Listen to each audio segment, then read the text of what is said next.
Hey baseball fans, welcome back to the channel. Today, we're breaking down the key storylines you need to watch for in the American League Division Series. With a crucial off day after Game 1, these teams have had the chance to reset their pitching strategies, and this could make all the difference moving forward. We'll be talking about the Tigers, Guardians, Royals, and Yankees, and what's at stake as they head into Game 2. Let's dive right into the 4 big things to watch out for. Part 1, Tigers Skewball Strategy. First up, let's talk about the Detroit Tigers. Manager A.J. Hinch has a simple plan for this ALDS. Win Tarek Skewball starts. And that plan? It makes a lot of sense when you consider that Skewball just won the AL pitching Triple Crown. He's been absolutely dominant, giving up only 5 runs over his last 37 2/3 innings, including his scoreless wildcard performance. But here's the thing. The Tigers had a tough Game 1, and it's clear now that everything hinges on Skewball. Without a strong performance from him, it's hard to see Detroit pulling this one out. Skewball himself knows the importance of these starts, and he's got a bit of a personal twist in Game 2. He's going up against his former mentor and fellow lefty, Matthew Boyd of the Guardians. How's that for a storyline? Part 2, Guardians Boyd, the mentor versus the mentee. Speaking of Boyd, let's shift to the Cleveland Guardians.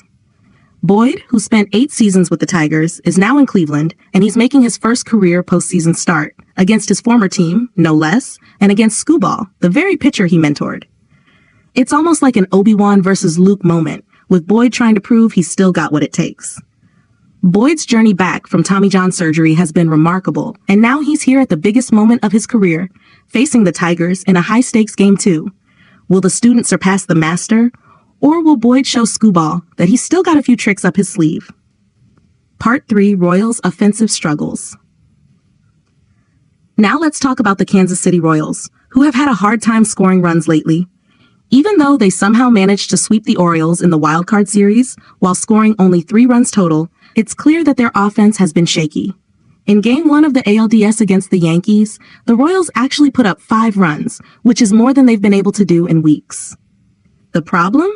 Their pitching staff struggled, walking 8 batters, and that ultimately cost them the game in a 6-5 loss. Salvador Perez, though, has had success against Yankees starter Carlos Rodon, so the Royals are hoping he can spark the offense in Game 2. But the big question remains, is Game 1 just a blip, or are the Royals' bats finally waking up? Part 4, Yankees depth stepping up. Finally, we come to the Yankees, who are looking more and more like World Series favorites. Everyone knows about Aaron Judge and Juan Soto, but what made the difference in Game 1 wasn't just the superstars. It was the depth of the lineup. Gleyber Torres hit a 2-run homer, Austin Wells drove in 2 key runs, and Alex Verdugo was solid as well. If the Yankees can keep getting production from guys like Torres, Wells, and Verdugo, in addition to Judge and Soto, they're going to be a tough team to beat. Their depth showed up in Game 1, and if it continues, the Yankees could be punching their ticket to the World Series sooner than later. So there you have it. The 4 major storylines heading into Game 2 of the ALDS. Skewball versus Boyd is going to be a must-watch showdown. The Royals are hoping their offense finally wakes up, and the Yankees' depth is proving they're more than just their 2 stars.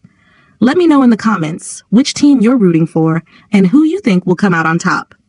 Don't forget to like and subscribe for more in-depth analysis as the postseason unfolds. Thanks for watching, and I'll see you in the next one.